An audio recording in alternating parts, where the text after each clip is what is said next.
Selamat malam, Dokter Ning. Halo, selamat malam Dokter Yuni. Wah, kita ketemu lagi. Ketemu lagi. Apa Makasih loh, kabar? Dok, buat waktunya bersama Dokter Ceriwis. Izin mulai ya, Dok. Ya, oke.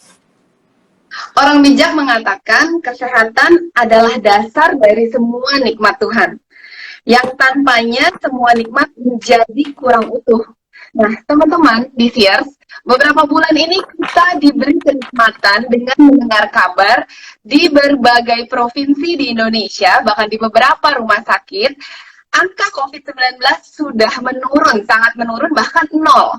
Tapi di akhir tahun ini, seperti pertemuan kita dahulu, kita pernah mempertanyakan nih, apakah di tahun depan Indonesia akan turun statusnya menjadi endemik atau akan terus menjadi pandemik. Itu tergantung saya, tergantung kamu, dan tergantung kita. Tapi di akhir tahun ini, kita mendapat kabar yang luar biasa yang semua orang bisa mengatakan, oh my God, ada Omikron. Nah, apa sih Omikron sebenarnya? Apakah dia varian baru, virus baru? Apakah pertanyaan yang sama? Apakah masih mempan dengan vaksin yang sudah ada? Nah, malam hari ini saya dengan Dr. Yuni Faustin, wakil dari Dr. Ceriwis, akan berbincang nih bersama dokter tenar kita yang sudah pernah nih menjadi bintang tamunya Dr. Ceriwis, dan malam hari ini beliau bersedia kembali menjadi narasumber kami, yaitu Dr. R.A. Adaninggar SPPD. Beliau adalah penggiat spesialis penyakit dalam dan juga penggiat salah satu edukasi kesehatan melawan hoax. Jadi kamu kalau mendengar Omikron, jangan termakan hoaxnya dan menjadi oh my god kita menjadi pandemik lagi ya, Dok. Nah, selamat malam nih Dokter Nings. Terima kasih juga di Sears yang sudah bergabung. Dok, seperti judul kita malam hari ini nih, Dok, Omikron tuh bahaya nggak sih, Dok? Nah, sebenarnya pertanyaan yang mungkin pertama kali muncul di benak kita adalah apa sih, Dok, Omikron itu? Kenapa dia mendadak tenar? Iya. Oke, jadi Omikron ini varian ya, varian dari virus SARS-CoV-2 atau virus penyebab COVID yang kita tahu 2 tahun terakhir ini memang ada di dunia ya.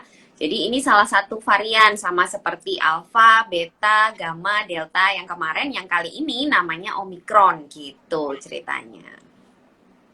Nah, Dok, sebenarnya kalau kita ngomong Omikron, berarti dia masih sama dong ya, Dok? Dia masih COVID-19, hanya saja variannya yang berbeda ya, Dok?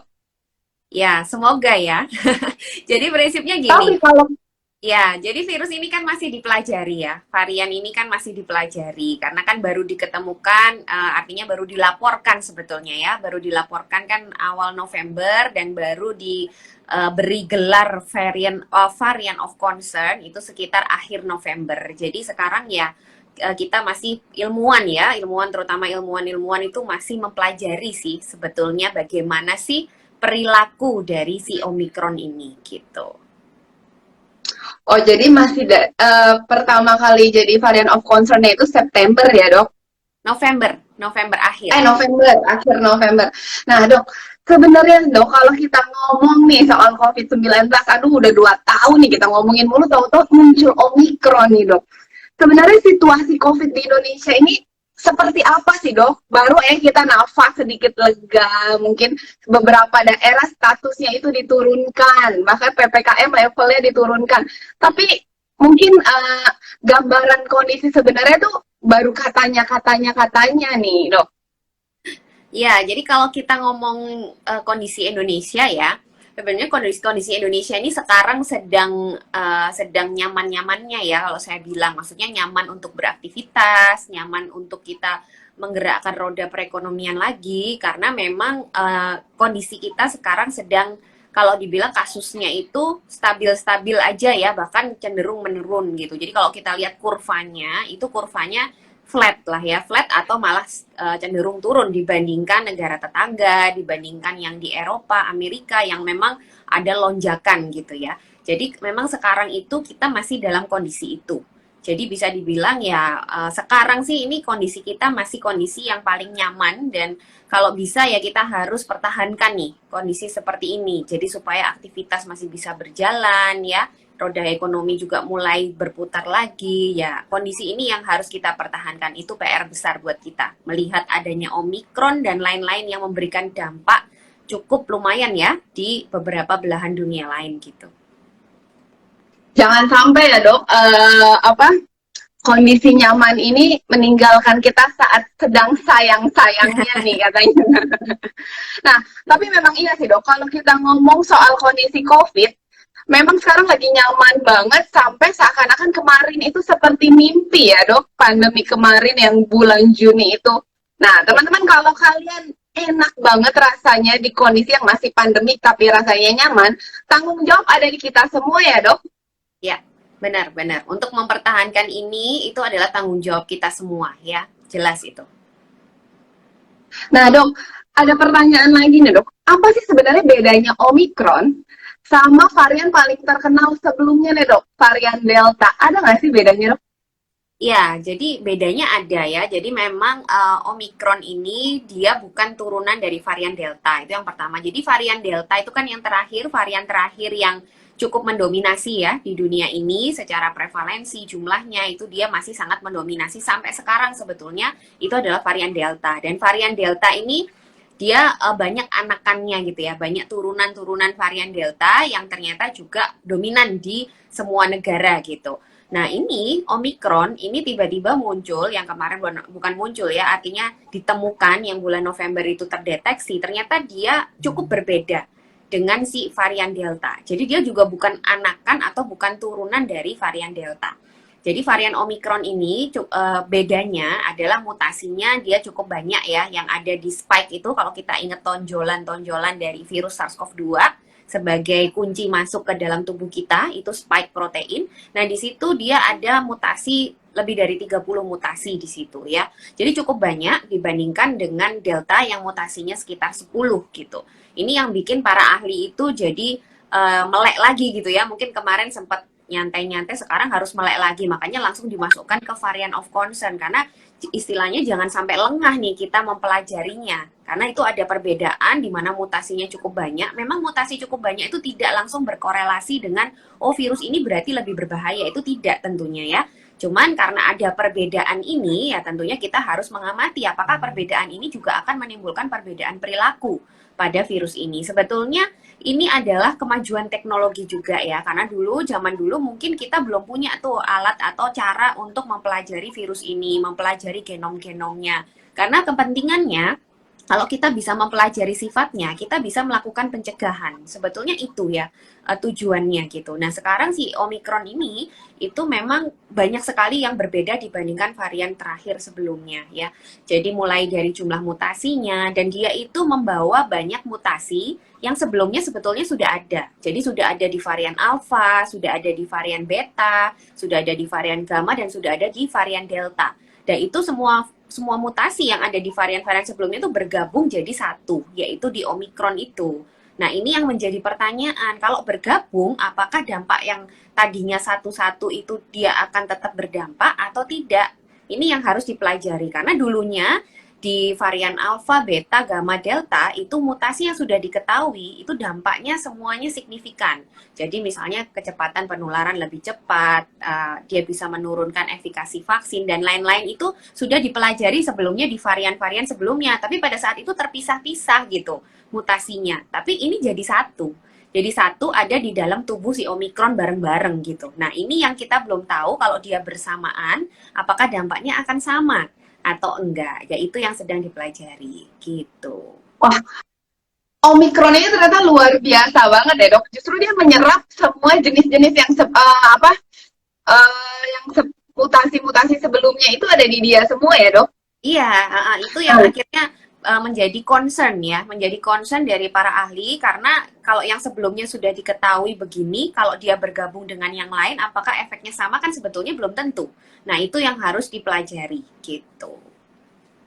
Nah dok, ada pertanyaan lagi nih dok, kalau kita ngomong ternyata hampir semua sifat dari yang sebelumnya ini ada di Omikron dan menjadi satu dok, apakah si Omikron ini Bisa menjadi pandemik lagi atau ledakan atau lonjakan lagi COVID-19, dok. Ya, sebenarnya kalau disebut pandemi, sekarang kita masih pandemi ya. Jadi memang kita ada wacana kalau memang Indonesia ini begini terus kondisinya, nanti tahun depan itu kita bisa masuk dalam kondisi endemis. Itu menurut prediksi salah satu ahli epidemiologi. Karena di situ endemis itu prinsipnya kasusnya masih ada, COVID masih ada, tapi sudah terkendali. Itu adalah kunci dari endemis. Nah, pandemi sendiri itu sebetulnya adalah luasan atau cakupannya. Jadi sementara ini sekarang itu COVID masih ada di banyak negara. Jadi ya sebetulnya kita masih ada dalam kondisi pandemi, apalagi di beberapa negara itu ada yang masih kasusnya masih naik-naik tinggi ya, artinya belum terkendali juga gitu. Jadi sebetulnya kita masih dalam kondisi pandemi. Yang harus kita takutkan adalah terutama di negara kita ya, jangan sampai Omikron ini nanti bisa menaikkan kasus lagi di negara kita jadi nggak terkendali lagi. Sekarang kasus COVID di Indonesia tuh ada, ya tiap hari juga pertambahannya ada, tapi masih bisa terkendali. Artinya orang yang sakit masih bisa disembuhkan di rumah sakit tanpa harus berebut ya, seperti bulan Juli, Agustus kemarin. Itu yang disebut terkendali. Dan itu yang kita harapkan akan terus begini gitu. Karena untuk menghilangkan COVID jelas nggak bisa. Karena virus ini, itu dia bertujuan hidup sama kita. Dia tuh justru nggak mau mati. Kalau virus mau mati, jadi kalau kita mau berpikir ya, berpikir dari sisi si virus nih, kalau sebuah atau ya virus lah ya, kalau virus itu dia ingin hidup lama dengan manusia, justru dia tidak akan menimbulkan gejala yang berat, ya, karena dia berusaha untuk hidup. Karena kalau misal kita tahu semua bahwa virus itu hidup hanya di dalam tubuh makhluk hidup. Jadi kalau dia menyebabkan penyakit yang berat di suatu makhluk hidup, apa misalnya di manusia, dia akan ikut mati bersama inangnya. Akhirnya dia nggak bisa long lasting gitu ya, sama kayak SARS yang pertama dulu tahun 2002-2003 sama MERS itu kan hilang habis itu karena dia ikut mati bersama inangnya, dia menyebabkan penyakit yang berat. Tapi untuk COVID itu dia justru akan menyebabkan penyakit seringan, mungkin akan seperti flu ya, akan seperti flu, terus dia akan bisa bertahan hidup terus sama kita karena kan orang yang sakit flu kan nggak akan mati ya, maksudnya dalam tanda kutip kan orang yang mati kalau kena flu pasti orang yang gejalanya berat, artinya orang yang kondisinya emang berat, misalnya komorbid, lansia, itu makanya COVID tetap berbahaya untuk orang-orang ini. Tapi sebagian besar itu kalau terkena nantinya dia akan bergejala ringan karena si COVID itu ingin bereplikasi, ingin bertambah banyak, dia ingin menyebar ke orang banyak, itu tujuan dari virus ini. Jadi sebetulnya ya yang harus kita takutkan adalah peningkatan kasus. Kenapa? Karena meskipun mayoritas itu adalah gejala ringan, kita harus ingat kalau kasus itu meningkat, pasti proporsi orang yang sakit berat yang harus dirawat di rumah sakit juga ikut meningkat. Nah, ini yang kita takutkan apakah bisa ditangani oleh vaskes kita.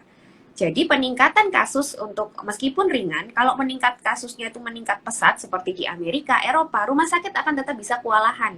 Jadi itu yang harus kita cegah. Jadi jangan berpegang pada oh nggak apa-apa nih ringan gitu ya. Tapi harus diingat dan harus melihat dengan sudut pandang yang lebih luas. Karena ini ringan, justru dia lebih cepat menular. Itu yang pertama. Akhirnya orang-orang yang rentan tadi, mungkin lansia atau orang-orang komorbid atau orang-orang yang belum divaksin itu masih bisa kena. Dan semakin banyak orang yang kena gejala ringan dan dibiarkan ini, tentunya kasusnya akan semakin meningkat. Semakin meningkat juga orang yang harus dirawat di rumah sakit. Ini yang harus menjadi istilahnya harus menjadi fokus, bukan angka oh ini ringan, oh ini berat, bukan itu. Karena saya yakin ya virus ini dia tidak akan menyebabkan gejala berat karena dia ingin hidup sama kita.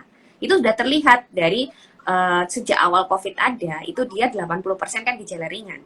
Jadi sebenarnya dia tidak ingin hilang dari muka bumi. Gitu prinsipnya. Kalau sampai virus itu case fatality rate-nya tinggi, dia akan cepat hilang.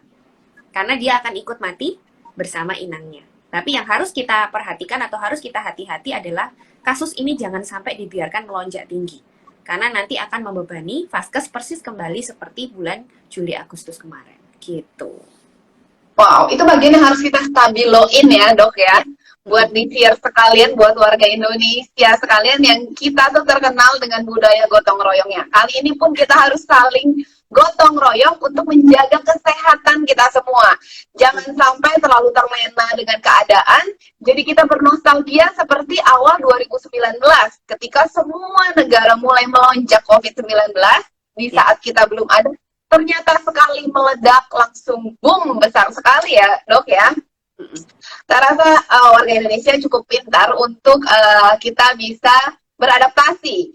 Teman-teman udah dengar dong dari dokter Ning tadi, virusnya aja mau beradaptasi bersama kita. Masa kita manusia yang punya akal pikiran kalah sama si virus yang kecil tersebut ya dok? Nah dok, tapi kalau misalnya, tadi kan dokter juga bilang, kalau yang kita cegah adalah lonjakan kasus yang tidak terkendali, seperti negara-negara tetangga yang mungkin juga vaskesnya juga mulai kewalahan ya dok ya. Ya. Berarti apakah Omikron ini bisa lebih berbahaya daripada varian Delta dok? Karena beberapa minggu yang lalu juga sempat keluar kabar berita. Nah, sekalian nih teman-teman kita tanya ke dokter Nix, apakah ini merupakan hoax atau bukan? Ya. Kalau WHO itu mengeluarkan bahwa varian Omikron ini tidak lebih bahaya daripada varian Delta, dok. Makanya kita bilang bahaya atau enggak, ya. Halo? Udah? Iya, dok. Iya. Siap, dok. Jadi untuk kita, ya, jadi kalau kita mau bilang bahaya atau tidak, itu kita harus melihat dengan kacamata yang jauh lebih luas. Pertama, kalau kita lihat masalah case fatality rate, tadi saya bilang ya, case fatality rate itu kemampuan virus ini membunuh gitu ya. Nah, sejak awal COVID, itu case fatality rate nggak tinggi. Karena memang dia dominan, mayoritas itu gejala ringan. Ya, mayoritas gejala ringan. Ya, tapi jangan lupa, kalau misalnya tadi saya bilang sampai vaskes itu kolaps, itu nanti angka kematian atau case fatality rate bisa meningkat. Karena akhirnya banyak orang yang tidak tertangani di rumah sakit, ya, akhirnya banyak orang yang meninggal di luar rumah sakit. Itu yang terjadi kemarin bulan Juli Agustus. Jadi kalau kita tanya apakah varian ini bisa lebih bahaya, tentunya bisa. Justru malah sekarang itu laporan banyak yang sampai sekarang ya, sampai yang update sampai hari ini, itu justru di mana-mana di beberapa negara yang sudah ada varian Omikron, hampir semua melaporkan gejalanya ringan. Ya, gejala ringan ini adalah kabar baik. Artinya mungkin orang yang sudah divaksin ya, gejalanya ringan, seperti itu. Tapi jangan lupa, gejala ringan ini justru akan sulit dibendung penularannya. Karena orang jadi nggak merasa sakit. Mungkin dia hanya merasa meriang-meriang biasa, flu biasa. Dia nggak akan periksa COVID, gitu kan. Tapi akhirnya penularannya akan semakin luas. Dan kembali lagi kita bicara pelonjakan kasus, justru akan lebih mudah terjadi lonjakan kasus kalau virus ini menyebabkan gejala yang lebih ringan. Jadi kita jangan melihat bahaya itu hanya dari case fatality rate. Ya, karena case fatality rate itu menunjukkan memang virus ini fatal atau bisa dibilang virus ini ganas dalam tanda kutip ya. Seperti SARS sama MERS itu case fatality rate-nya cukup tinggi. Jadi artinya kalau orang kena itu dia cepat sekali jatuh ke kondisi berat dan langsung masuk rumah sakit. Otomatis dia terisolir. Akhirnya dia tidak sempat menulari orang lain. Tapi akhirnya virusnya juga nggak akan bertahan karena dia akan mati bersama dengan inangnya. Nah, beda dengan COVID ini. Jadi kalau ditanya apakah COVID bisa lebih berbahaya daripada varian Delta, tentunya bisa. Pertama, dia kalau memang menimbulkan gejala ringan, tentunya akan lebih sulit kita mengendalikan kasusnya nanti. Itu kabar nggak enaknya ya. Tapi dari sisi lain dia lebih ringan, artinya banyak orang yang mungkin kalau sakit nggak sampai meninggal. Tapi kalau tadi efek dominonya terjadi, itu tetap akan bisa meningkatkan kematian seperti yang saya cerita tadi. Jadi ada dua sisi mata uang ya. Jadi memang kalau kita bisa bilang bahaya, bisa lebih bahaya dari versi kalau dia dibiarin akan meningkatkan kasus tadi. Jadi itu juga harus kita cegah ya. Tapi kalau dari sisi menimbulkan gejalanya, itu sampai sekarang belum ada bukti atau malah justru belum ada yang melaporkan kematian karena varian Omikron. Jadi ini juga kabar baik, tapi bukan berarti terus nggak bahaya, terus kita lengah-lengah aja gitu ya. Justru jangan sampai kasusnya meningkat. Karena kalau kasus meningkat, dia nggak akan beda dengan varian Delta yang lain, varian Delta yang sebelumnya. Bisa menyebabkan yang namanya kolaps dari fasilitas kesehatan. Itu yang paling kita takutkan. Jadi itu adalah bahaya yang sering nggak dibaca sama masyarakat ya. Karena masyarakat selalu melihat case fatality rate, ini cuma 90% sembuh, ngapain sih harus diributin gitu ya. Padahal kalau efek domino itu terjadi, itu yang sangat berbahaya gitu. Wah, seru banget ya. Saya dari mulai berbicara dengan Dokter Nings tentang Omikron ini kayaknya pembahasan malam minggu dengan suasana mendung yang menarik ya. Kita ngomongin masalah jangan sampai kita terlena nih teman-teman sama zona nyaman ya dok. Ya. Jangan karena kalau saya dengar ceritanya tentang Omikron ini dari Dokter Nings ini seperti serigala berbulu domba ya. Jadi jangan iya-iya aja sama manisnya karena dia gejalanya ringan, tapi efek dominonya justru bisa menyebabkan lonjakan kasus lagi gitu ya. Jadi jangan terlalu santuy, oh kata WHO sih biasa aja, nggak lebih hebat, tapi ternyata kebaikan dia itu bisa menjadi senjatanya untuk mematikan kita ya dok. Ya, Nah benar. dok, kalau kita dulu sebelum-sebelumnya dok, wah pemeriksaan PCR itu sangat melonjak dok Mm-mm. untuk mendeteksi si varian ini. Belakangan pemeriksaan PCR itu mulai jarang yang melakukan ya dok. Nah apakah si varian Omikron ini dok itu bisa terdeteksi dengan pemeriksaan PCR yang seperti kita lakukan sebelumnya dok? Ya, jadi sampai sekarang baik pemeriksaan PCR maupun antigen itu masih bisa mendeteksi ya. Cuman nanti kalau kita ingin tahu apakah ini varian Omikron atau bukan, memang harus lanjutkan pemeriksaan yang namanya pemeriksaan genome sequencing. Tapi kalau untuk PCR-nya sampai sekarang sih semua masih bisa mendeteksi kalau misalnya ini Omikron gitu ya, tetap akan terdeteksi sebagai COVID yang positif gitu. Tapi variannya untuk membedakan dari dulu kita nggak bisa membedakannya dengan PCR, harus dilanjutkan dengan pemeriksaan genome sequencing. Nah, Omicron sampai sekarang masih bisa dideteksi oleh pemeriksaan PCR dan antigen yang sudah ada. Jadi nggak usah khawatir, gitu. Jadi masih bisa ya dok, masih cukup sensitif untuk menegakkan diagnosis Ya, untuk COVID-19 ini walaupun jenisnya merupakan jenis yang baru ya dok. ya, Nah dok, pertanyaan berikutnya kalau kita ngomongin COVID-19, ini pasti pertanyaan yang diulang-ulang nih dok. Apakah Omikron itu hanya mengenai kelompok usia tertentu atau tetap dari mulai usia anak, bayi itu bisa terkena dok? ya, jadi pada prinsipnya virus itu tidak memilih ya. Dia tidak punya mata, dia tidak punya sayap, dia nggak punya kaki, nggak punya tangan. Ya pokoknya kalau ada kesempatan dia akan masuk kemanapun ya. Karena dia prinsipnya hanya ingin menambah atau bereplikasi ya, memperbanyak diri dan akhirnya dia bisa hidup bersama kita. Jadi kalau misalnya ada kesempatan masuk kemanapun dia akan masuk. Memang kan dalam kondisi sekarang di mana vaksinasi itu mulai jalan ya di dunia ini sudah hampir separuh ya masyarakat yang divaksin gitu.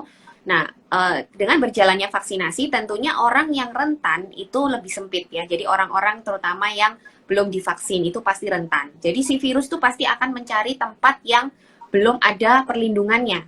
Dia kan juga nggak mau dong masuk terus mati karena sudah ada senjata di dalam karena kita udah divaksin, udah punya antibodi, udah punya kekebalan. Dia masuk dia mati ya dia nggak mau dong. Tentunya dia mencari orang yang masih belum ada perlindungannya.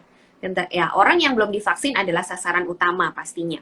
Yang kedua adalah orang-orang yang sudah divaksin tapi pembentukan kekebalannya tidak optimal. Misalnya pada orang-orang lansia atau orang-orang dengan penyakit komorbid itu adalah dua kandidat yang kalau divaksin itu belum tentu dia bisa menimbulkan kekebalan yang optimal. Jadi juga masih bisa menjadi sasaran dari varian ini. Jadi sebetulnya semua bisa ya. Sekarang kan yang di Indonesia nih yang sudah divaksin, yang belum divaksin tinggal anak-anak usia di bawah 12 tahun ya, tapi yang 6 sampai 11 tahun ini sudah mau vaksin. Nah, yang di bawah 6 tahun ini masih belum. Jadi kita yang punya anak-anak di bawah usia 6 tahun harus dijaga benar-benar ya. Karena ini adalah sasaran empuk untuk gitu, nggak cuma vaksin ya.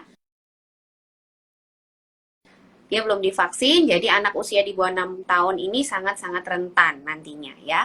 Jadi kita harus jaga itu. Jadi intinya semua bisa. Wah, ini juga seru ya, karena belakangan karena mulai PPKM itu levelnya mulai diturunkan, dok. Justru anak-anak umur yang tadi dokter bilang belum di bawah 6 tahun itu yang belum ada vaksinnya, justru mereka yang digendong sama orang tuanya berkeliaran tanpa masker ya, dok. Saya sih jarang ya ngelihat bayi-bayi yang dibawa digendong itu dipakaikan masker. Memang sekelilingnya memakai masker, justru itu adalah celah ya dok untuk bisa menjadi incaran si virus tersebut karena anak-anak tersebut belum mendapatkan vaksin ya dok. Ya, jadi teman-teman harus ingat, anak-anak itu bukan orang yang kebal terhadap vaksin. Sorry, terhadap virus, sorry ya. Jadi, anak-anak itu bukan yang kebal. Memang sebagian besar mereka itu bergejala ringan. Tapi dengan semakin banyaknya kasus anak-anak, itu ternyata yang namanya long COVID pada anak itu juga banyak. Dan itu sangat bisa mengganggu kehidupannya di masa yang akan datang. Jadi kita nggak boleh egois gitu ya. Misalnya orang tuanya udah vaksin, tapi anak balita ini belum. Terus tapi udah kebelet pengen kemana gitu ya. Udah nggak apa-apa lah, anak-anak paling gejalanya ringan gitu ya. Kalau pas dapet yang ringan gitu ya. Kalau pas yang enggak, kita nggak tahu kondisi sistem imun anak kita masing-masing. Misalnya kayak gitu.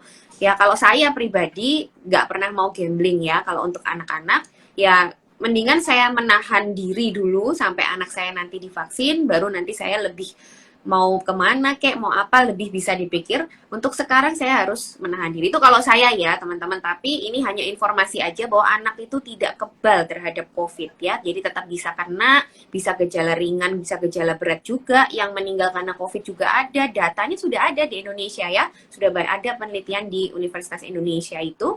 Terus long COVID pada anak juga cukup tinggi prevalensinya. Jadi itu yang harus dipikirkan. Jadi hati-hati karena mereka adalah satu-satunya populasi nantinya yang belum divaksin gitu, yang usia kurang dari 6 tahun. Kalau kita ngomong soal vaksin, vaksin dan vaksin dok, berarti dengan kata lain vaksin yang sudah kita jalani itu cukup bisa melindungi kita dari si Omikron ini ya dok? Atau kita butuh vaksin-vaksin booster berikutnya atau vaksin yang baru dok? Ya, jadi ini penelitiannya jalan ya, jalan semua ya tentang vaksin. Jadi ada beberapa hasil mungkin yang mau saya informasikan. Jadi ada penelitian yang menunjukkan bahwa Omikron ini bisa menurunkan kemampuan netralisasi antibodi dari vaksin Pfizer, itu bisa sampai 40 kali lipat turunnya. Jadi cukup lumayan ya, turunnya itu 40 kali lipat ya, itu dari vaksin Pfizer. Nah, untuk orang-orang penyintas COVID yang sudah pernah divaksin, itu perlindungannya lebih baik dibandingkan yang hanya vaksin 2 kali saja, gitu. Nah, terus juga sudah ada penelitian bahwa dengan dilakukan vaksinasi ulang atau booster, itu ternyata meningkatkan efektivitas vaksin terhadap Omikron, gitu. Jadi, kemungkinan ke depannya kalau memang Omikron ini akan menjadi dominan ya di dunia, mungkin yang namanya vaksinasi booster ini harus dilakukan. Terutama untuk orang-orang yang tadi itu, yang disuntik 2 kali aja kekebalannya belum baik. Ya, apalagi harus ada si Omikron ini, dia harus ditambah suntikan lagi gitu kan. Tapi dari uji-uji atau hasil penelitian nanti kita akan lihat semua. Kalau memang vaksin booster adalah satu-satunya atau salah satu cara untuk melawan Omikron, ya mungkin akan dilakukan booster ya. Tapi sampai sekarang itu penelitiannya masih belum banyak dan masih di vaksin Pfizer ya. Jadi mungkin ya kita tunggu penelitian vaksin-vaksin yang lain. Tapi memang ada beberapa bukti bahwa Omikron ini bisa menurunkan kemampuan netralisasi antibodi ya dari vaksin yang sebelumnya. Tapi nggak sampai, maksudnya nggak sampai yang betul-betul drastis, enggak ya. Cuman kabar baiknya memang orang-orang penyintas ya yang sudah divaksin, jadi penyintas plus vaksin itu lebih bagus untuk perlindungannya terhadap varian Omikron. Itu yang sudah ada nih penelitian-penelitiannya itu. Wah, itu membuat saya sebagai penyintas dan sudah penerima vaksin itu lebih tenang nih dok ya. Ya, Nah, ya. tapi dengan kata lain, sebenarnya vaksin itu berguna ya dok. Jadi jangan pernah mendengar hoax kalau wah ternyata COVID-19 itu muncul varian baru dan ternyata vaksin itu sudah tidak butuh. Ternyata vaksin itu walaupun terbukti ada yang bilang turun 40% efektivitasnya tetap berguna ya dok. Ya, jadi sebenarnya kalau untuk melindungi dari gejala yang berat, untuk melindungi dari kematian itu masih efektif gitu ya. Tapi memang ini kan penelitian-penelitian ini kan ya wajar ya, kayak kemarin varian beta itu juga penelitiannya dia bisa menurunkan kemampuan netralisir antibodi tadi gitu. Jadi ya memang itu wajar karena varian itu kan pasti kan bentuknya ada yang berubah ya. Jadi nggak yang 100% sama dengan sebelumnya gitu.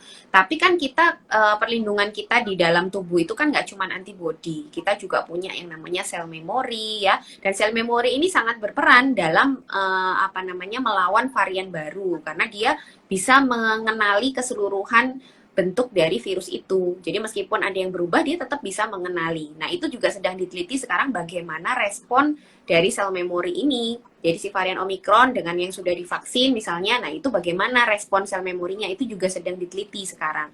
Jadi kalau saya sih optimis ya, vaksin ini tetap bisa melindungi. Artinya dibandingkan dulu kita belum divaksin, makanya si Omicron ini menyebarnya mungkin juga nanti akan terhambat ya, dia nggak selancar Delta gitu, karena sekarang sudah mulai banyak yang divaksin, jadi tetap ada tameng lah dari vaksinasi itu. Cuma nanti apakah vaksinasinya perlu ditingkatkan lagi misalnya dengan booster, nah itu yang nanti kita butuh hasil-hasil studi. Tapi untuk vaksin yang sudah kita pakai sekarang, itu saya rasa semua pasti akan bisa memberikan tameng. Jadi paling enggak si Omicron ini tidak menyebar secepat dulu, secepat Delta waktu dulu masih sedikit gitu ya orang yang divaksin.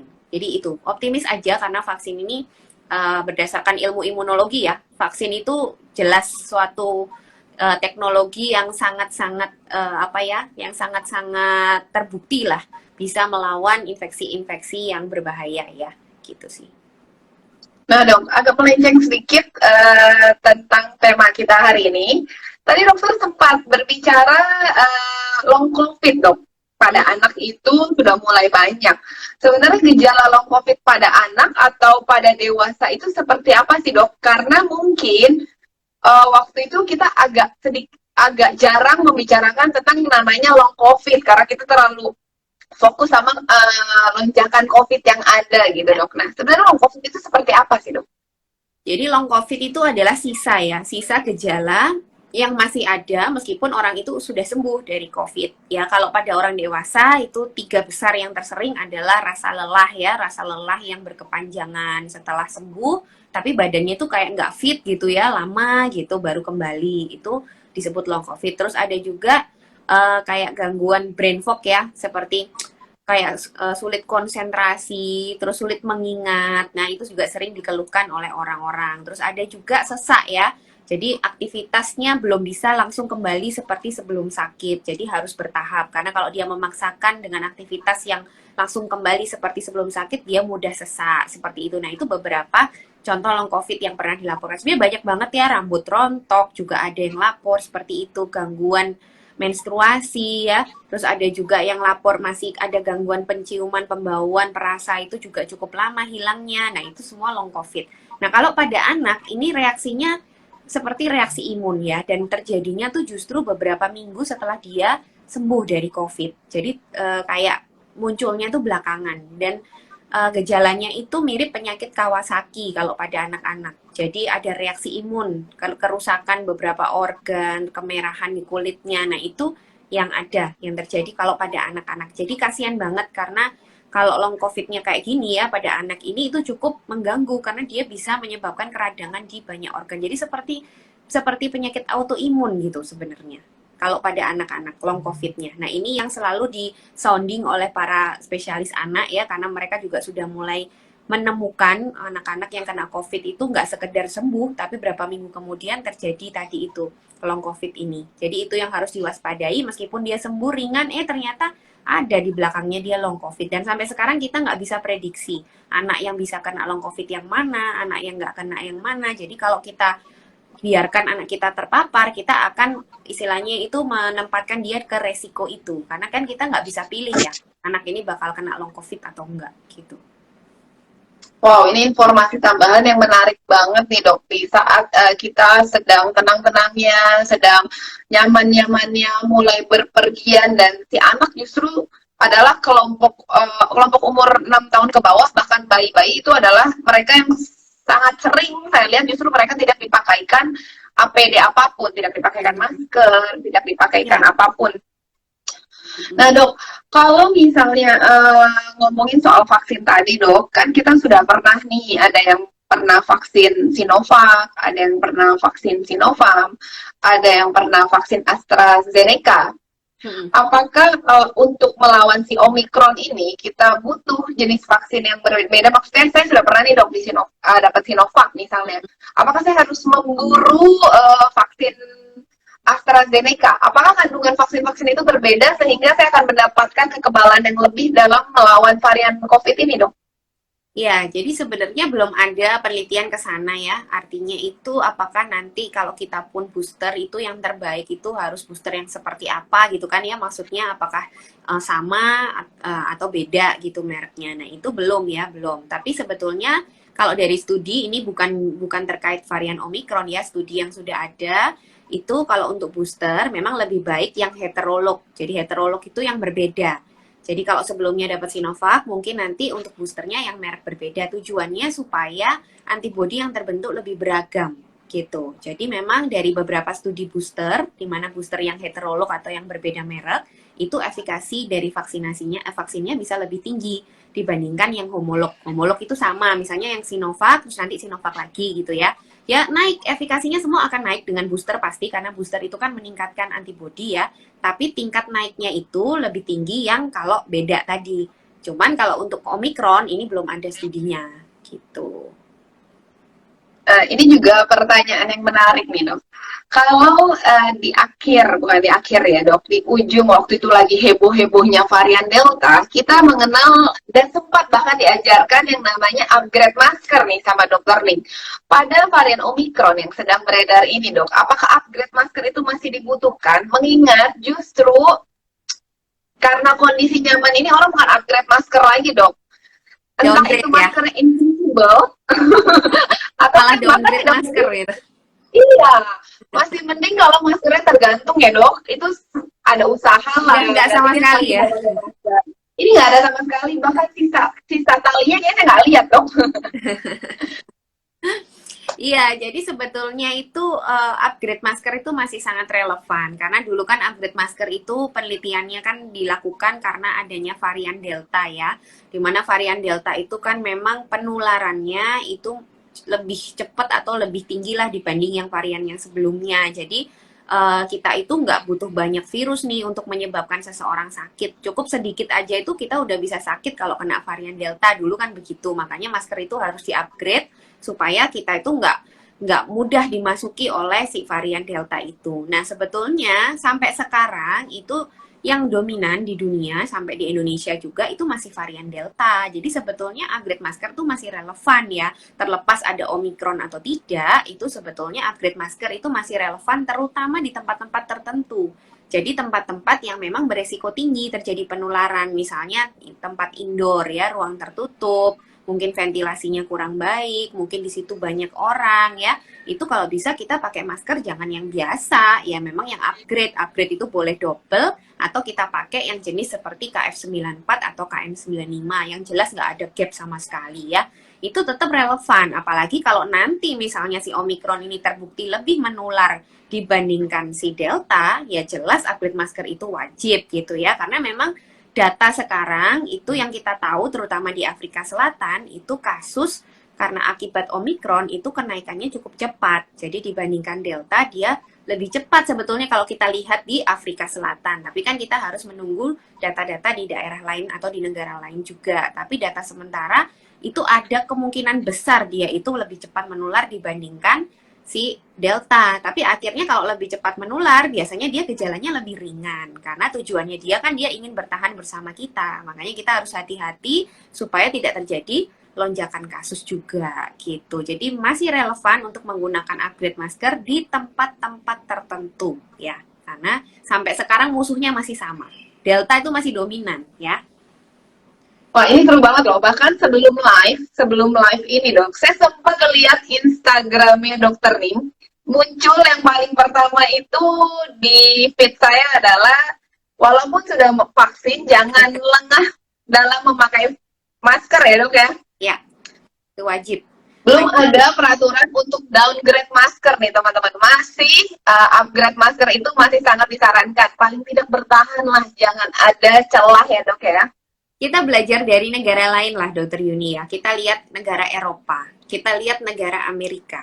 Mereka buru-buru sekali mendowngrade yang namanya masker ya. Jadi udah beraktivitas tuh tanpa masker. Kalian lihat aja, kasusnya akan cepat meningkat ya. Karena memang nggak bisa vaksin. Oh, nggak apa-apa vaksinnya udah 60%, 70%. Tapi vaksin itu nggak bisa mencegah virus masuk ke dalam tubuh kita.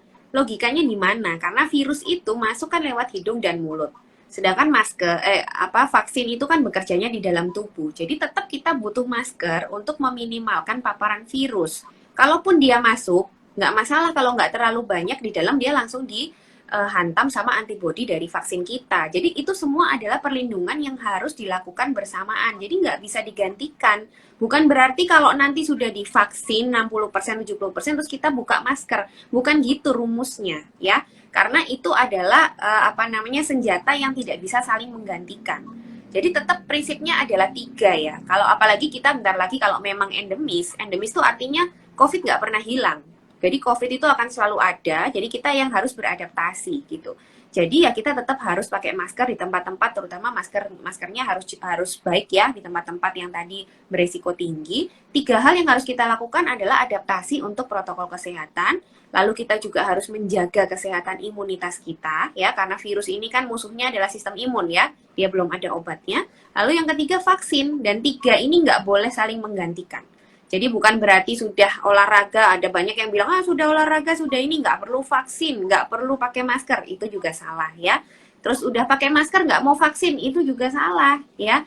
Terus misalnya vaksin aja, nggak mau pakai masker, nggak mau menjaga kesehatan, itu juga salah. Jadi 3-tiganya harus dilakukan nantinya kalau kita akan hidup endemis bersama COVID. Jadi endemis itu bukan berarti kita kembali normal, langsung normal gitu, bukan ya teman-teman. Tapi kita bertahap ke sana, karena nanti dengan semakin banyaknya orang yang sudah divaksin, dengan semakin menyebarnya kekebalan di komunitas, tentunya nanti penggunaan masker bisa menyesuaikan. Tapi jangan buru-buru. Nanti kayak Eropa sama Amerika, cepet lagi naik kasusnya. Itu pasti karena maskernya yang longgar itu. Gitu. Jadi vaksin, masker, gaya hidup sehat itu bukan merupakan pilihan, tapi satu paket keharusan ya dok? Ya, satu paket. Nah dok, kalau misalnya Omikron yang katanya udah mulai masuk Indonesia dok, pasti kita juga ada pertanyaan nih dok. Gejalanya itu apa masih menimbulkan gejala yang sama dok? Atau ada gejala khas yang baru? Misalnya waktu varian Delta itu kan yang paling banyak khasnya itu pegal-pegal sama hilang penciuman nih dok. Apakah pada Omikron ini nih, teman baru kita ini yang sudah masuk ke Indonesia, harusnya kita bilang welcome to Indonesia, menimbulkan gejala khusus dok? Ya, sebenarnya kalau dibilang gejala khusus tuh sejak awal COVID juga nggak ada gejala khusus ya sebenarnya. Bahkan anosmia sendiri itu sebetulnya bukan gejala spesifik karena bisa disebabkan oleh penyebab lain atau penyakit lain juga. Jadi pada prinsipnya ya tidak ada atau sampai sekarang sih yang dilaporkan memang lebih ke gejala ringan. Dan katanya sih nggak banyak atau tidak ada yang mengeluhkan anosmia. Jadi lebih ke kayak gejala flu, betul-betul gejala flu ringan gitu. Itu yang sudah dilaporkan beberapa dokter yang sudah menangani varian Omikron. Tapi itu masih data ya, kayak kesaksian aja ya. Tapi kita belum tahu pasti nih apakah nanti memang ada gejala yang berbeda. Tapi logikanya kalau ini virusnya masih sama, artinya tetap SARS-CoV-2, ya seharusnya sifat biologisnya dia sama ya. Artinya dia tidak akan menimbulkan suatu gejala yang sangat berbeda dengan sebelumnya ya. Paling begitu-begitu aja gejala-gejala flu seperti itu. Kalau sampai berbeda banget nih gejalanya, wah ini kita harus hati-hati. Jangan-jangan ini sudah virus baru nih, bukan SARS-CoV-2. Jadi makanya kita jangan berharap ada gejala yang berbeda ya. Jadi kalau masih virusnya masih sama, mestinya gejalanya ya begitu-begitu aja sama. Gitu. Tapi berarti ini bukan suatu hoax ya dok, kalau Omikron itu sudah sampai ke Indonesia? Itu kemarin yang di Bekasi itu hoax ya. Jadi yang di Bekasi itu kemarin, ya jadi itu ada, sebetulnya itu klarifikasinya adalah, itu kan diumumkan katanya ada Omikron oleh suatu lab gitu ya. Padahal lab itu tidak bisa melakukan genome sequencing. Jadi kan tidak masuk akal dia bisa menyimpulkan itu Omikron gitu. Atau mungkin memang ditemukan kecurigaan, bisa ya, misalnya ditemukan pemeriksaan yang gen S-nya itu negatif misalnya. Terus dia curiga itu Omikron, padahal belum tentu Omikron. Karena kan varian Alpha pun juga bisa menyebabkan gen S-nya negatif itu juga bisa. Makanya harus dilanjutkan pemeriksaan sequencing tadi. Jadi itu kemarin masih itu bukan berita yang benar ya yang di Bekasi. Jadi sampai sekarang sih belum diumumkan sudah masuk atau belum nih varian Omikron. Jadi sebetulnya belum diumumkan itu juga belum tentu nggak ada ya teman-teman ya. Yang itu yang belum terdeteksi juga bisa sebenarnya gitu. Jadi makanya kita harus tetap waspada lah. Gitu. Jadi kalau pengumuman resminya sih belum ada ya dok ya? Belum. Tapi Belum. penelitiannya tetap berjalan. Ini adalah menjadi PR bagi kita semua untuk tetap menjaga ya dok ya. Ya, Di saat semua para peneliti sedang sibuk untuk menjaga kita, maka kita nggak boleh egois untuk menjaga sesama kita ya dok. ya. Nah dok, Tuh. ada pertanyaan lagi nih dok, tentang masker transparan yang sempat tenar. Jadi bentuknya memang transparan. Mungkin dokter udah pernah lihat dok, saya juga pernah lihat beberapa iklannya. Dia memang masker seperti masker N95 yang ada filternya itu, tapi dia seperti plastik transparan. Apakah itu cukup efektif? Atau tetap masker khusus yang selama ini memang beredar yang seperti KN95, N95, KN94 itu yang tetap disarankan dok? Iya, jadi saya belum pernah tahu ada misalnya kayak yang paling sering rujukan kita itu kan CDC, WHO gitu ya. CDC sama WHO nggak pernah sih ada menyarankan masker seperti itu ya. Tetap yang disarankan adalah masker medis ya. Ya, masker medis. Kalau misalnya double masker itu masker medis di dalam, masker kain di luar dengan minimal itu 3 lapis. Jadi masker medisnya juga minimal 3 lapis, masker kainnya juga minimal 3 lapis. Terus kalau yang KN95 atau KF94 juga harus yang original ya, yang asli supaya betul-betul bahannya itu bagus filtrasinya. Ya, jadi kalau untuk masker seperti itu belum ada sih kalau direkomendasinya WHO atau CDC ya. Terus kalau untuk masker yang berkatup itu sudah lama memang tidak dianjurkan karena masker berkatup itu dia sifatnya satu arah katupnya. Jadi kalau orang yang make itu batuk misalnya dia pas kebetulan dia sedang sakit COVID, dia bicara aja itu udaranya bisa keluar. Jadi orang sekitarnya bisa kena, tapi dia sih terlindung gitu ya. Cuman dia bisa menulari orang lain. Makanya masker dengan katup itu sudah lama sih tidak dianjurkan dipakai gitu. Baik, dok, ada pertanyaan lagi nih dok dari Ami 9134. Dok, cara jaga imun buat pasien komorbid di pandemik ini seperti apa sih? Ya, jadi cara jaga imun itu sama ya, mau kita punya komorbid atau tidak ya, yang ada yang sama, ada yang sedikit berbeda. Yang sama adalah tentunya pola hidup sehat. Pola hidup sehat itu mau kita nggak punya penyakit apapun tetap harus mulai dari sekarang, karena kita nggak tahu kapan kita akan terpapar dengan COVID ya. Jadi pola hidup sehat itu mulai dari nutrisi. Jadi kita harus sudah memutuskan apa yang kita makan itu harus yang nutrisinya seimbang dan sehat. Terus kita juga harus mulai membiasakan bergerak ya, olahraga secara rutin, bukan untuk kita kurus, bukan untuk kita jadi langsing ya, bukan, tapi untuk sehat. Karena olahraga itu bisa mempertahankan sistem imun kita atau sel-sel imun kita itu lebih aktif gitu. Jadi itu tujuan olahraga supaya bugar ya. Terus jangan lupa juga untuk cukup istirahat. Jadi tidur itu jangan disepelekan. Jadi kurang tidur itu sangat berefek pada kondisi kesehatan kita ya. Terus juga stres ya, stres psikis itu cara kita memanajemen stres kita itu juga sekarang sudah harus dipikirkan. Jadi tetap ada yang namanya waktu istirahat, waktu refreshing, waktu relaxing itu tetap harus ada ya. Itu adalah pola hidup sehat secara umum yang harus dilakukan oleh semuanya. Tapi untuk yang komorbid ada tambahan. Jadi kalau Anda punya penyakit komorbid atau keluarga Anda punya penyakit komorbid, harus dikontrol rutin ke dokter ya. Jadi penyakitnya harus stabil. Karena kalau kena COVID, itu penyakit yang nggak stabil ini akan semakin berat kalau kena COVID. Jadi usahakan sestabil mungkin. Karena dalam kondisi stabil itu nanti kondisi kesehatan itu bisa sama seperti orang yang sehat. Itu yang kita inginkan dari orang-orang dengan penyakit komorbid. Jadi jangan lupa untuk kontrol ke dokter, jangan bosan untuk minum obatnya ya. Kontrol rutin ke dokter untuk mengendalikan penyakitnya gitu. Jadi jangan berkecil hati untuk DCers atau teman-teman yang mempunyai penyakit komorbid ya dok. Ya, Bisa kok menjadi sehat sama betul. asal dikontrol dengan baik ya dok ya. Jadi jangan karena komorbid justru menimbulkan stres-stres psikis yang baru. Tadi dokter Nings bilang balance dalam segala hal termasuk memanage stres yang ada ya dok. Ya, betul. Nah dok, ini ada pertanyaan lagi dok. Ini juga cukup tenar nih waktu kemarin COVID sedang melonjak-lonjaknya. Benarkah air purifier tertentu bisa menetralisir SARS-CoV dok? Jadi waktu itu kan sempat tenar ya dok, berbagai air purifier. Bahkan saya melihat ada beberapa orang yang memakai katanya air purifier tapi digantung dok seperti kalung. Ya. Apakah itu cukup berefek dok?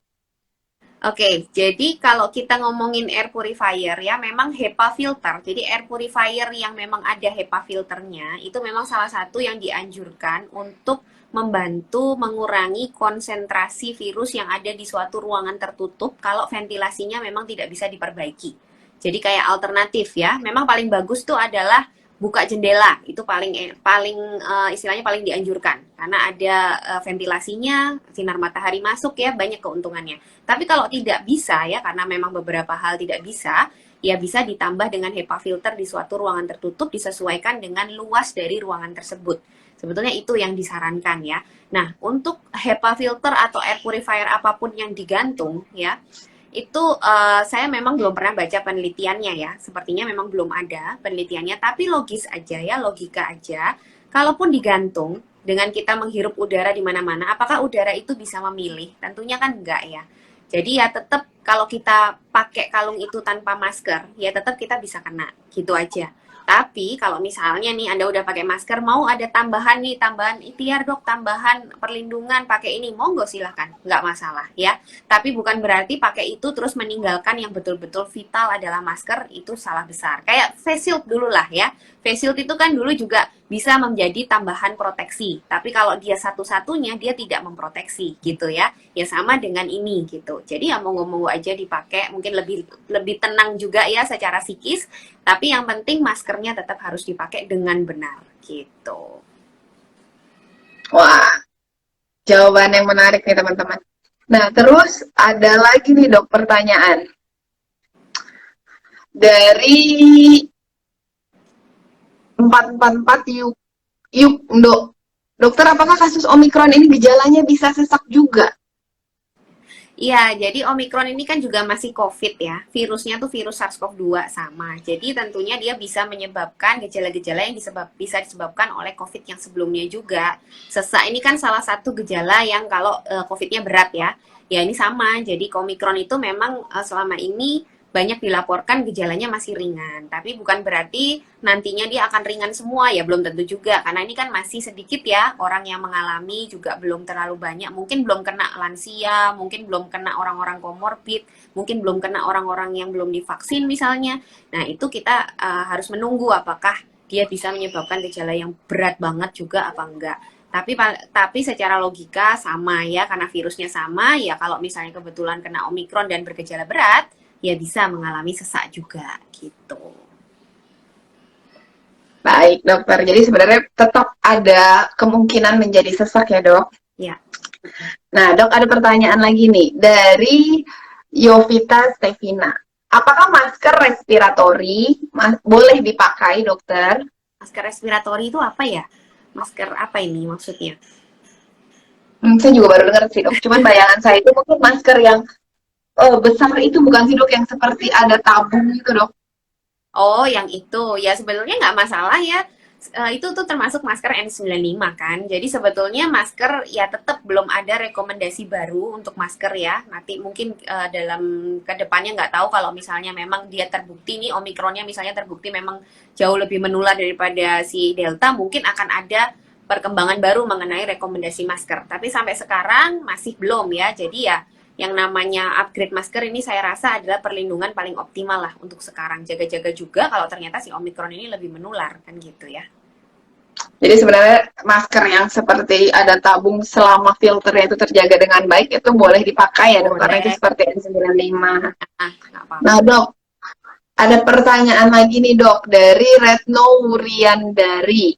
Dok, gimana dengan kalung eukaliptus? Apakah sudah ada penelitiannya dok?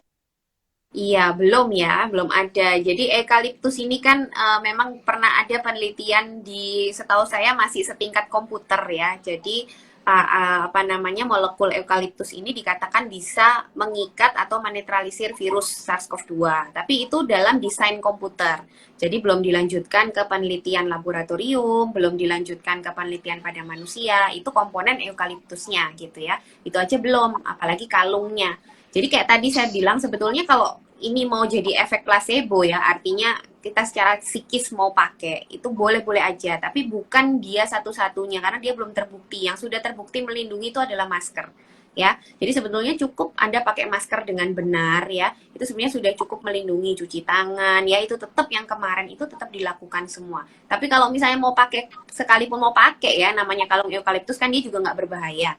Ya nggak apa-apa pakai aja, tapi tetap nggak boleh dilupakan. Justru yang penting-penting yang sudah terbukti ini masker jangan ditinggalin gitu. Nah, Dok, ada pertanyaan mungkin bisa menjadi pertanyaan terakhir dan penutup nih, Dok. Oke. Dari Stevenson Only. Kenapa ada varian yang bisa menyebabkan infeksi parah, ada yang ringan? Bukankah sama-sama SARS-CoV? Dan sudah sejauh manakah kepastian mild infeksi oleh Omicron, Dok? Oke. Ya, terima kasih. Ini pertanyaannya menarik ya. Jadi ini sebenarnya pertanyaan basic gitu. Dan itu seharusnya ditanyakan dulu ya waktu awal-awal COVID gitu. Tapi nggak apa-apa, ini bagus untuk refreshing lagi. Jadi kalau kita bicara virus ya, varian gitu ya, terus masuk ke manusia, ada yang menyebabkan infeksi ringan, ada yang menyebabkan gejala berat. Itu kenapa? Karena kita harus perhitungkan juga respon tubuh kita terhadap virus tersebut.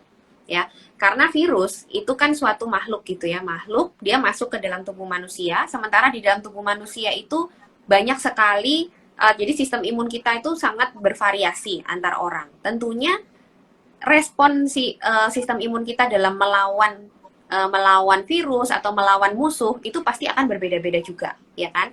Itu sangat-sangat individual. Itu yang menyebabkan kenapa kalau misalnya masuk ke dalam tubuh seseorang tuh bisa berbeda-beda virusnya. Jadi selalu saya bilang begini ya, pandemi itu bukan hanya virus saja yang kita harus pelajari, tapi juga bagaimana yang terjadi kalau virus itu masuk ke dalam tubuh kita. Itu juga penting dipelajari karena virus yang di laboratorium itu kita bisa pelajari, oh dia kemungkinan begini, kemungkinan begini.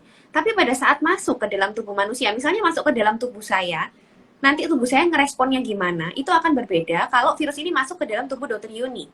Akan berbeda. Meskipun sama-sama gejala ringan, mungkin gejala yang ditimbulkan pun akan berbeda.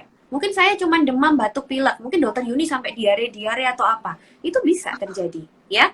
Karena adanya yaitu karena adanya individualisasi dari sistem imun manusia yang tidak bisa dibaca satu-satu. Ya, itulah kenapa pandemi itu kita bukan hanya ngomongin virus ya. Jadi bagaimana sih sistem infeksi, lalu nanti kita berpikir dampaknya apa. Ada yang sebagian besar memang sembuh, tapi sebagian kecil ternyata dia harus berhadapan dengan yang namanya badai sitokin. Loh kok bisa terjadi badai sitokin? Itu kembali lagi faktornya, virus yang masuk banyak enggak, di dalam dia bereplikasi banyak enggak, lalu bagaimana tentara tubuhnya kuat enggak dalam melawan. Kalau enggak kuat ya bisa jatuh ke badai sitokin. Itu semua harus diperhitungkan ya. Jadi itulah kenapa virusnya sama, tapi dampak pada tiap orang bisa berbeda. Sama dengan vaksin, ya. Vaksinnya sama, dosisnya sama, isinya sama. Tapi tiap disuntikan ke tiap orang, itu pembentukan antibodinya bisa beda-beda kadarnya. Itu aja yang paling gampang kita lihat, ya. Karena memang respon tubuh tiap manusia itu sangat individual. Makanya dokter itu, kita art ya, dokter Yuni, dokter itu adalah seni. Karena obat yang sama belum tentu akan memberikan efek yang sama pada orang lain. Jadi kita harus menilai itu setiap pasien itu secara holistik. Jadi pasien ini bagaimana, pasien yang lain gimana, belum tentu obat yang sama atau obat yang efektif dipakai di pasien ini bisa efektif di pasien lain. Itulah kenapa memang mempelajari manusia itu sulit ya. Kan manusia itu rumit gitu. Ya, jadi itu. Terus yang pertanyaan terakhir kedua nih ya, sudah sejauh mana yang tadi sudah saya katakan bahwa sampai sekarang itu laporannya memang kebanyakan masih gejala ringan. Ya, di beberapa negara yang sudah kemasukan varian Omicron itu belum melaporkan kematian dari akibat varian Omicron ini. Jadi sementara itu cuman ingat sekali lagi jangan perbatokan pada gejala ringan. Justru gejala ringan ini akan berbahaya karena kita sulit mengendalikan nantinya. Ya, kalau sulit mengendalikan nanti kasus meningkat, otomatis proporsi orang yang membutuhkan perawatan rumah sakit juga meningkat. Ini yang akan berbahaya membebani fasilitas kesehatan kita. Jadi bahaya dan tidaknya bukan dilihat dari gejalanya, tapi penyebarannya ya, penyebarannya itu yang harus kita tekan. Kalau ini virusnya memang mudah menyebar dan ringan biasanya gejalanya. Itu ya prinsipnya, jadi kita lihat justru dari itunya. Jadi harus menjadi pemikiran kita, wah kalau semakin ringan, semakin sulit nih mendeteksi. Ya kan, kadang orang kalau orang Indonesia sakit ringan itu udah kerokan aja sembuh ya. Jadi nggak akan berobat ya. itu akan lebih sulit kita mengendalikan kasusnya nanti, ya kan? Makanya itu yang harus kita waspadai, gitu. Ingat loh teman-teman, belum ada penelitiannya mencegah COVID-19 atau menyembuhkan COVID-19 dengan kerokan ya dok. Iya, tapi biasanya kan udah orang Indonesia gitu ya, nggak apa-apa, yang kerokan sembuh gitu kan. Ternyata COVID ya bisa aja kan, siapa tahu Omikron ini memang ringan banget gejalanya, tapi dia lebih cepat menyebar karena orang semakin nggak aware kan gitu. Dia semakin nggak aware, semakin nggak akan tes ya, jadi nggak terdeteksi kasusnya seolah-olah sedikit padahal banyak, ya bisa aja. Nah akhirnya itu kan menjadi bumerang nanti buat kita gitu. Wah, malam ini pembicaraan yang menarik, pembicaraan yang asik. Semoga Nisiers juga merasakan hal yang sama. Terima kasih banyak buat Dr. Nings, buat informasinya, buat untuk tidak menjadi bosan sebagai narasumber kami, tidak menjadi bosan untuk mengedukasi Indonesia, tidak menjadi bosan untuk melawan segala hoax yang ada, untuk membangun Indonesia menjadi lebih sehat dan lebih kuat, karena kita yakin Indonesia pasti bisa. Nah dok, ada nggak sih closing statement dari Dr. Nings untuk kita nih, warga Indonesia? Kita kan saudara kita sama Indonesia, nggak usah lah kita ngomong dulu tentang saudara-saudara tetangga kita, tapi apa sih pesan dokter buat kita semua untuk menjaga Indonesianya kita? Ya, jadi ini pesan saya kutip dari salah satu guru saya ya, Dr. Erlina Burhan ya.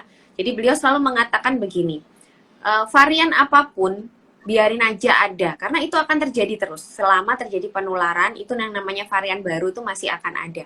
Yang penting jangan sampai masuk ke dalam tubuh kita. Udah, itu aja kuncinya. Mau dia ada ya, tapi kalau nggak masuk ke dalam tubuh kita, kan kita nggak perlu khawatir kan. Artinya tidak akan menyebabkan penyakit di kita tidak akan beresiko apa-apa. Udah, gitu aja prinsipnya. Gimana caranya supaya nggak masuk? Balik lagi, kita harus melindungi diri kita dengan 3 hal tadi ya. Yang pertama, protokol kesehatan tuh belum boleh ditinggalkan sama sekali. Yang kedua, jaga kesehatan ya, mulai dari sekarang, jangan nanti-nanti. Dan yang terakhir, vaksinasi. Ya, vaksinasi ini tentunya ilmu yang akan terus berkembang, jadi jangan heran kalau nanti berubah-berubah ya, tiba-tiba harus booster, tiba-tiba harus gini, ya memang itu adalah ilmu pengetahuan yang terus mengikuti perkembangan dari virus juga. Ya, jadi jangan kaget, itulah ilmu pengetahuan, ikuti aja dengan 3 hal ini ya, dengan 3 hal ini kita bisa aman lah dalam melewati COVID gitu ya. COVID nanti varian apapun tetap yang penting cegah supaya jangan masuk ke dalam tubuh kita gitu. Oh, terima kasih banget nih buat Dr. Nings. Jadi intinya terserah deh variannya apa aja. Ya, kita harus tahu, kita harus belajar, jangan capek, tapi jangan menjadi stres, karena intinya adalah yang penting nggak masuk ke dalam tubuh kita ya dok ya. Ya, benar. Nah, malam minggu ini saya belajar banyak banget dari seorang Dr. Nings dan dari tentunya Omikron ya dok ya. Walaupun dia adalah sesuatu yang tidak baik, tapi segala sesuatu yang tidak baik pasti punya cerita, dan semua cerita pasti ada sesuatu yang bisa kita pelajari dari ceritanya ya dok ya. Ya. Pandemik bukan hanya berbicara soal virus, tapi juga berbicara tentang bagaimana kita beradaptasi, tentang bagaimana kita bertahan, tentang bagaimana kita menjadi sabar, dan bagaimana kita menjadi tidak egois ya dok. Ya. Dan bagaimana kita tidak terlalu terlena untuk berada di zona nyaman. 3 hal yang penting tadi dari Dr. Ning sempat katakan adalah prokes tetap harus kita pertahankan, kemudian gaya hidup sehat harus tetap kita jalankan, vaksin tetap harus kita kejar, dan yang paling penting masker kamu melindungi aku, dan masker aku akan melindungi kamu, sehingga Indonesia jangan pernah menyerah, jangan pernah putus asa, karena tahun depan tergantung aku dan tergantung kamu dalam menentukan nasib dari Indonesia ini ya dok. Ya. Ya, terima kasih, salam sehat dari Dokter Ceriwis.